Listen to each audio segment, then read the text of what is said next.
सोनपुर में समरनाथ और गजराज नाम के दो मित्र रहते थे।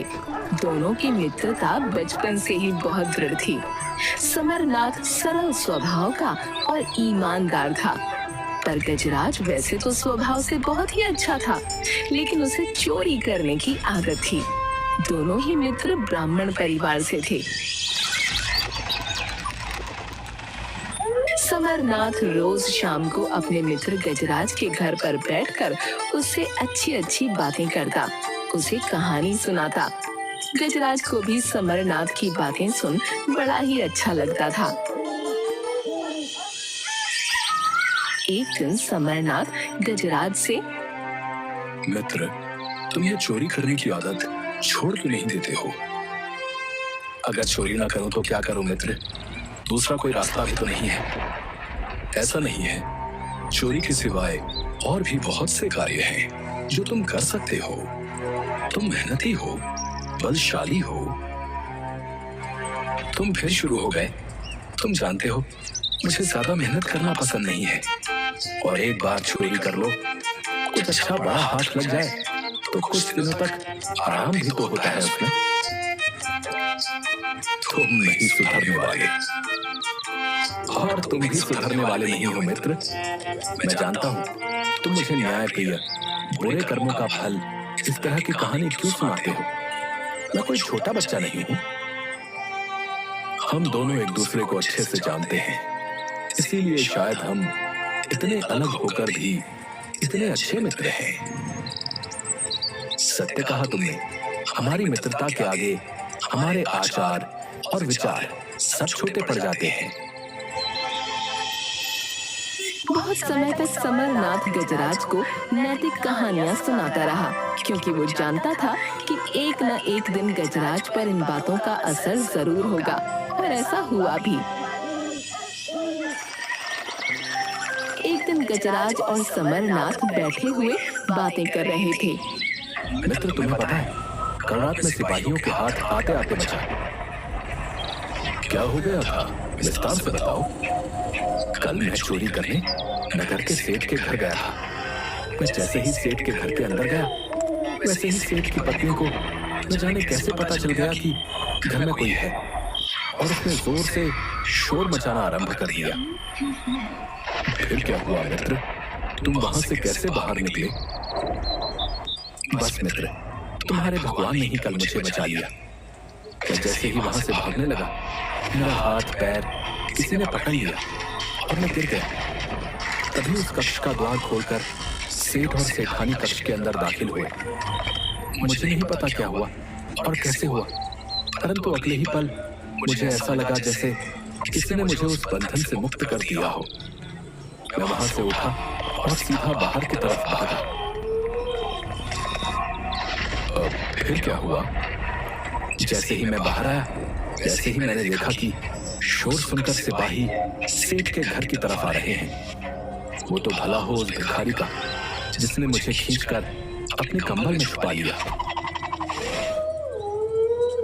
शुक्र है भगवान का जो तुम सही सलामत वापस आ गए। मैंने तुम्हें बार बार समझाया है कि ये चोरी करना छोड़ दो, परंतु तुम तो मेरी बात मानते ही नहीं हो। नहीं मित्र, कल तो मुझे सच में ऐसा लगा कि आज मेरे जीवन की आखिरी चोरी है। शायद मेरे कर्मों का फल भी मुझे दिखने लगा था, परंतु न जाने कैसे मैं उस बंधन से मुक्त हुआ और कहां से वो भिखारी आ गया। ये सब शायद तुम्हारी संगत का ही असर है, जो आज मैं तुम्हारे सामने सही सलामत बैठा हूं। फिर तुमने क्या विचार किया? किस बारे में? अभी भी यही पूछ रहे हो, किस बारे में? मैं समझ गया। मैं तुमसे वादा करता हूं कि मैं आज के बाद कभी चोरी नहीं करूंगा, परंतु एक चीज जरूर कहना चाहूंगा। बोलो मित्र, क्या बात है?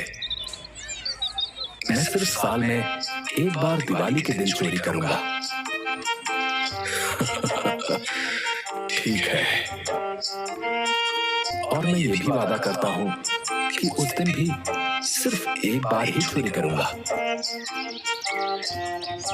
समरनाथ खुशी से गजराज को अपने गले से लगा लेता है।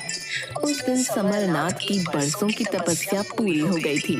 उसका मित्र अब चोरी करना छोड़ रहा था।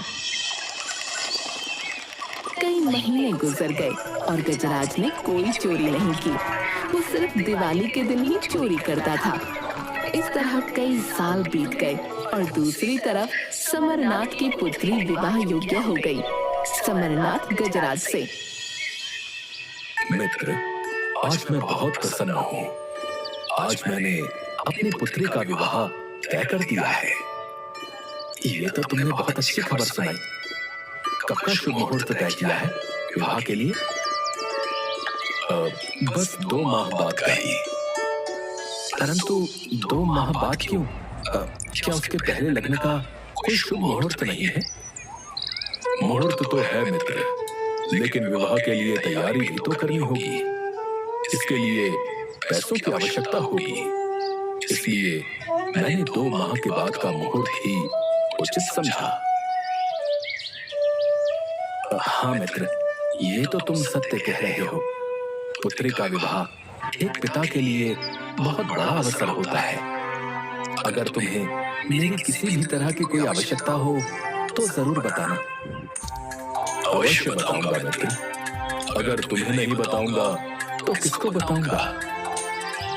समरनाथ पुत्री के विवाह के लिए 500 रुपए का प्रबंध कर रहा था, लेकिन वो 500 रुपए नहीं जुटा पा रहा था।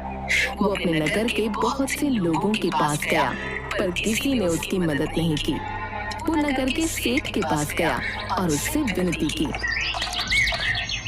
सेठ जी, मैंने अपनी पुत्री का विवाह तय कर दिया है, जिसके लिए मुझे 500 रुपए की आवश्यकता होगी। अगर आप मुझे 500 रुपए दे दें तो आपकी बड़ी कृपा होगी।